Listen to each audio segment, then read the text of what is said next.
What up, LK Mafia? It's your boy Artofkickz, and just like that, we back with another one. Alright, y'all, so I figured it was time to introduce some more sports to this channel. Last time I tried to, I had to take the video down. Copyright claims. People be asking me all the time, yo, I want to be a reactor. What's your suggestion? What should I do? And I tell them, don't do it. Don't do it. It's a very stressful position to be in because you never know when you might get hit with a copyright that can hurt your channel. Heck, my other channel, my second channel, just got a strike about 2 weeks ago. I was like, man, this is crazy. But anyway, and y'all be thinking, oh, well, I just won't react to music. The music be the least of your problems. I mean, you won't make no money reacting to music, but nonetheless, it's the least of your problems. The other stuff is what gets your channel removed. You just got to be real careful out here in these streets. You got to be real careful. But anyway, we got a video here. This is NBA players that force rules change. Hold on, I didn't really pay a whole lot of attention to what this was about to be. So I guess there were some rules in NBA that I guess maybe wasn't, that necessary. So these players did something to force the rules to be changed in their favor, I guess. That's my assumption, But we're about to find out. That boys, girls ready? I'm ready.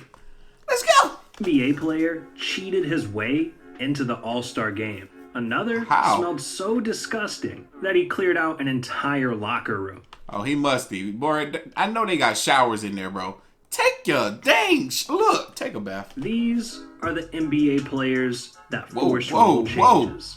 Whoa.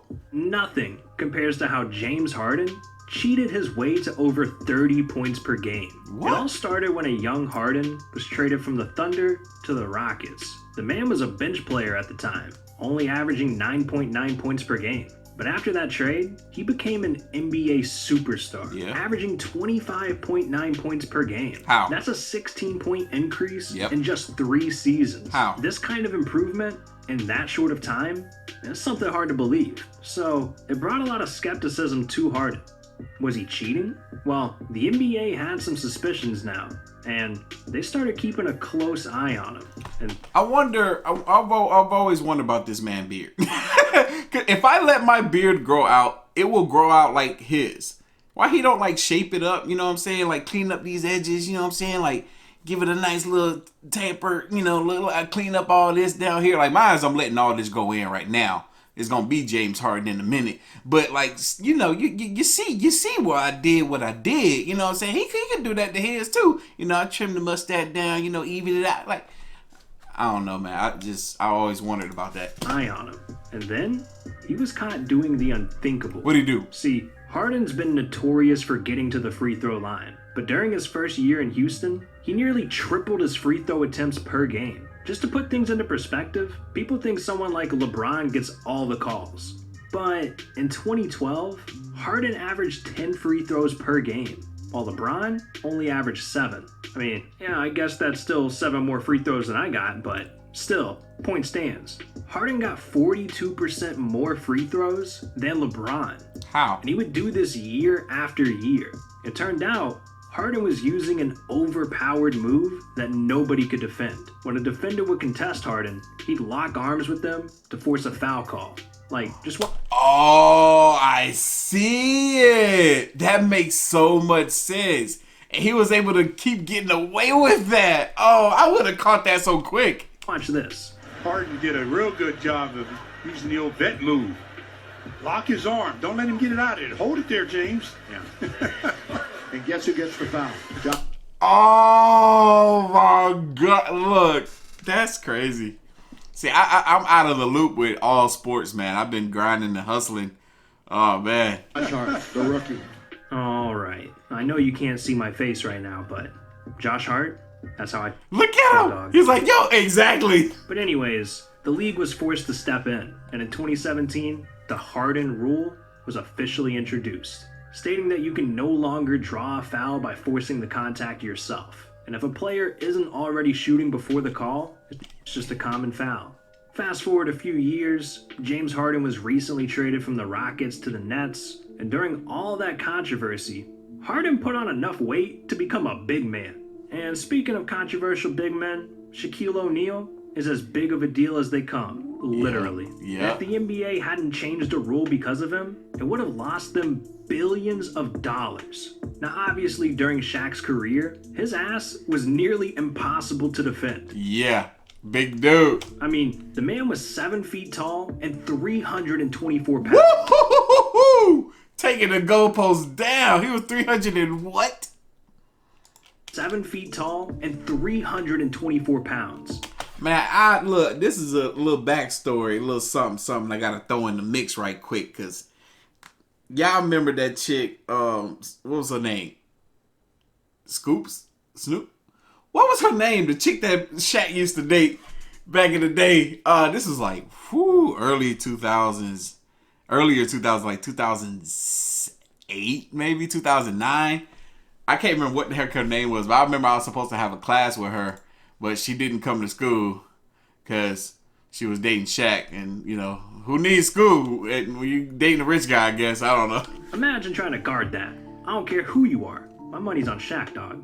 But see, he did have one gigantic flaw. Shaq is one of the worst shooters in NBA. Yo, he make that ball look tiny, bro. It looked like the ball was too small for his hands, bro.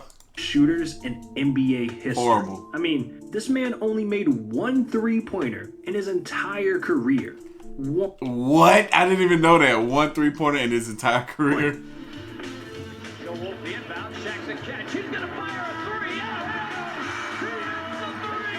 That was it. The first and last time anyone ever saw Shaq hit a 3. So anytime you kept Shaq out of the paint, I mean, you win.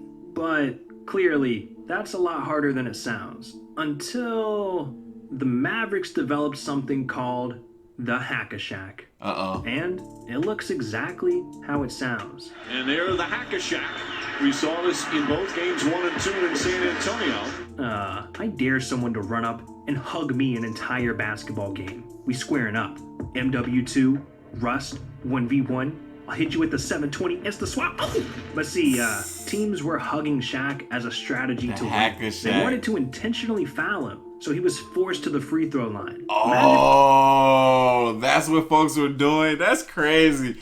I never realized any of this stuff in like basketball, little cheats that people were doing. This is cool. Being so bad at shooting, teams are just giving you free throws. And if you know that's funny. They want him to go through the free throw. Shaq, well, he couldn't shoot a free throw to save his life. Heck no. The man was a career 52% free throw shooter. 52%. Those odds. Shaq would make one free throw max. And this is why teams would do the Hack-a-Shack so often. Because worst case scenario, Shaq's team would score 1 point, and the other team would get the ball. The Hack-a-Shack. You're hacking. That's cool. That's cool. If that was happening to me every single NBA game, I'd be pretty annoyed. Oh, but big time. Shaq was furious. So one day, he decided the rules need to change, and he barged into the commissioner's office and threatened to start swinging on people if they kept fouling him. And especially if they didn't drop a like and subscribe to the channel. He's stupid. Shaq's gonna be... Oh, he done. He like, yeah, I wish another motherfucker would hug me. Your ass. And I know you won't win that fight, so don't risk it. But anyway. You're like, F the Hack-a-Shack. Hack-a-Shack. Hack-a-Shack. Shaq stared David Stern down and yelled, "Next time someone Hack-a-Shacks me, I don't mind taking 15, 20 games out. Just imagine, you're on the phone and a 300-pound man bursts through your glass door like the Kool-Aid man, threatening you.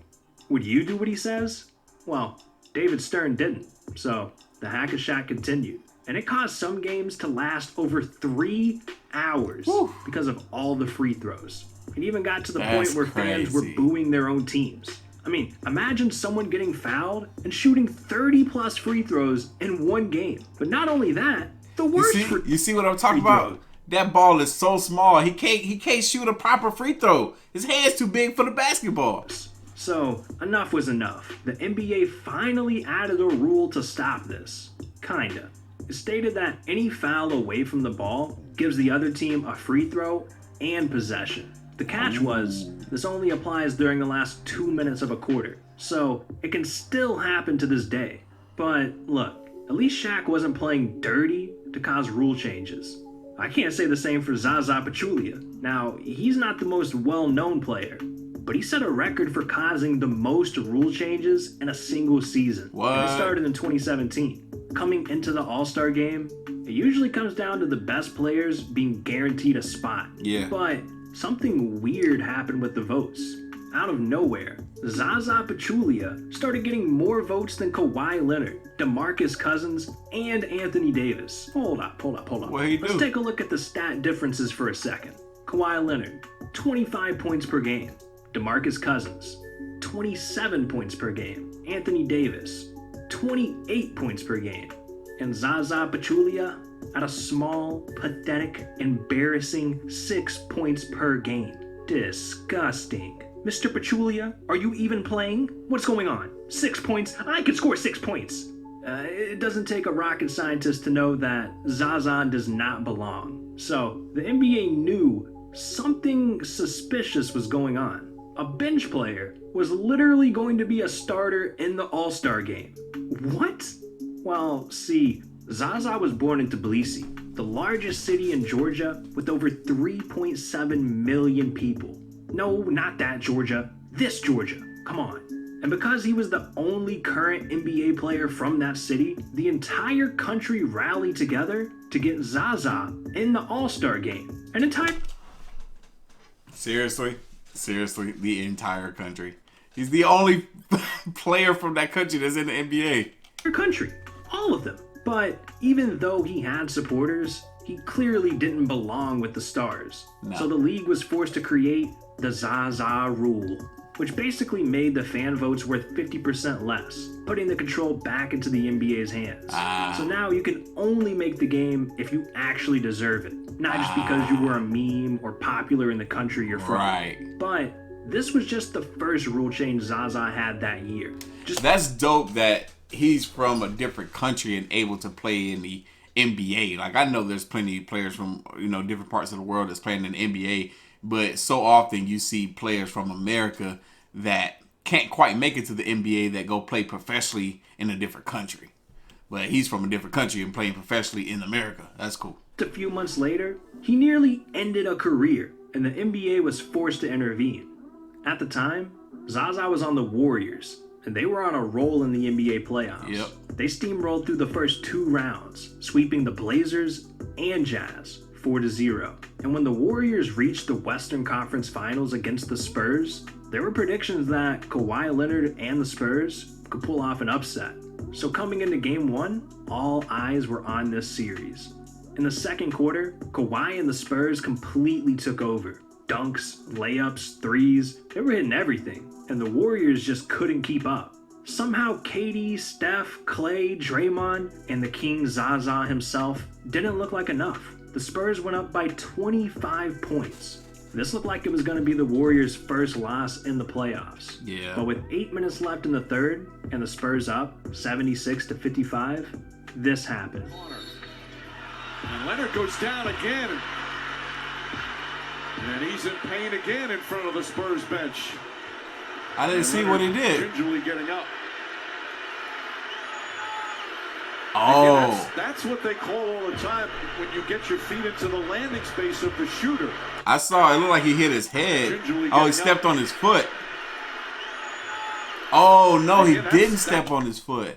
No, Kawhi Leonard came down and stepped on Zaza's foot. And it rolled his ankle. Again, that's what they call all the time when you get your feet into the landing space of the shooter. Kawhi was hurt. Bad. Zaza closed out to defend the shot, and this caused Kawhi to land right on Zaza's foot. And I think Zaza might have purposely done this to... Nah, he didn't do it on purpose. He didn't do it on purpose. There's no way he could have predicted Kawhi Leonard stepping on his foot like that. Take Kawhi out of the game. Regardless, it ruined Kawhi's ankle. Everyone in the crowd, on the bench, and watching from home knew it. Kawhi was ruled out for the rest of the game, and this completely changed the rest of the series. The Spurs went from being up 25 to choking the game and losing 113-111. That's crazy. That's how freaking bomb of a player Kawhi Leonard is. Since Kawhi was ruled out for the rest of the series, the Spurs were swept 4-0. Now, was what Zaza did to Kawhi a dirty play? Well, No one except for him knows if he did it on purpose. But either way, Greg Popovich was pissed. I don't think so. Two-step, lead with your foot closeout is not appropriate. It's dangerous, it's unsportsmanlike, it's just not what anybody does to anybody else. And this particular individual has a history with that kind of action. See, I don't blame him for being so mad. Zaza's done things like this before. And because this incident became so controversial, the NBA immediately got involved, creating the... You know what? That could... I don't know. Maybe he didn't do it intentionally, but at the same time, I can see how... Oh, dang, I paused it right there. He got that foot right on that dude's chin. But I can definitely see how somebody can purposely do that. On the closeout and then do a two-step. Zaza's done things like this before. Peep it. And because this incident became so controversial, the NBA... See, right there, he didn't have to step again. Yeah, you can do that purposefully. Put your foot underneath somebody else's. That is so messed up. Creating the Zaza rule. Yeah, I can see how that could be done purposefully. This rule change now prevents reckless closeouts toward a shooter. So if the move happens, referees can call it a flagrant or technical foul, which would get a player fined. But Zaza is not the only guy from the Warriors that's forced a rule change. His ex-teammate, Kevin Durant, has also had a controversial past. That's so messed up because you can ruin somebody's career doing mess like that. And during his first couple of seasons with the Thunder, he was dominating. But one sneaky move made him a target of the NBA. See, it instantly became known that KD was a walking cheat code. The dude is 6'10" with a 7'5" wingspan. Not only that, he was averaging 25 points per game as a 20-year-old. This dude couldn't legally drink, and he was nearly the best offensive player in the world. I mean, you can't even build this man on 2K. He's too OP. So with OKC, it didn't take long for Durant to become the league's best scorer. He could get to the rim, hit mid-range shots, threes, and by his third season, he was averaging over 30 points per game. But it makes you wonder, how was he doing all this? Well, a move called the rip-through was to blame. A move that fans and players felt was unfair. Durant would purposely shoot the ball by swinging into a defender's arms to draw a foul. Come on, KD, what the f*** was that? Before he started doing this move, Durant was already unguardable.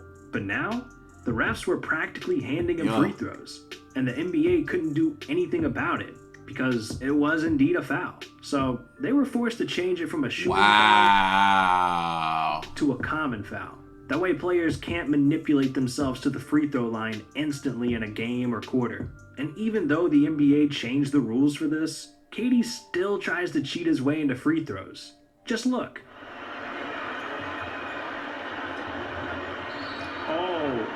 So when he was in OKC, he used to get this maybe 4 or 5 times. But the funny thing...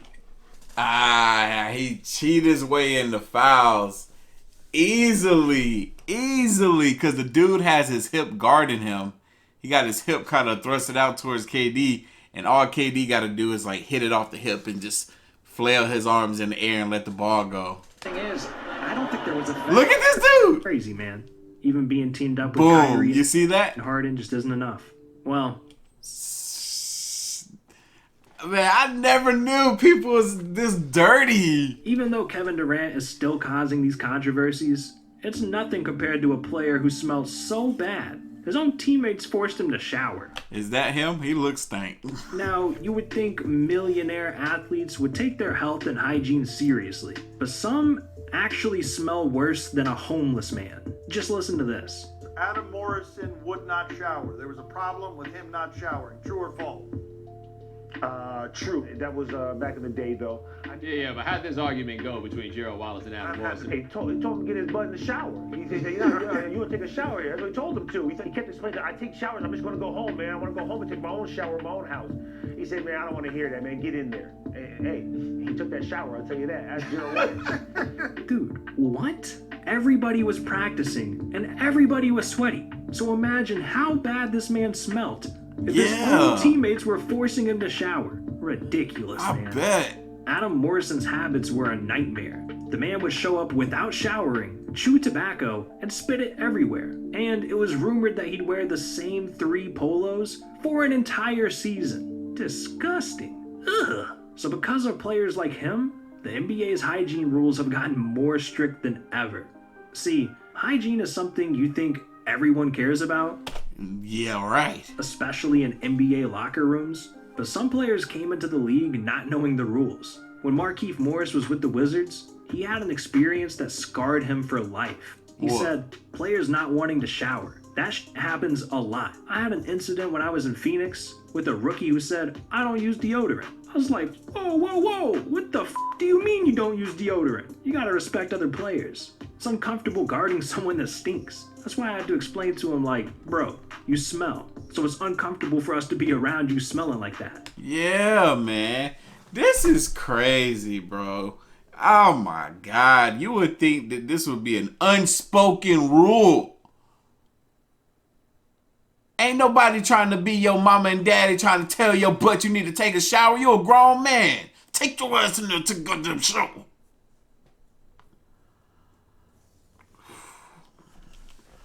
I can't believe this, man.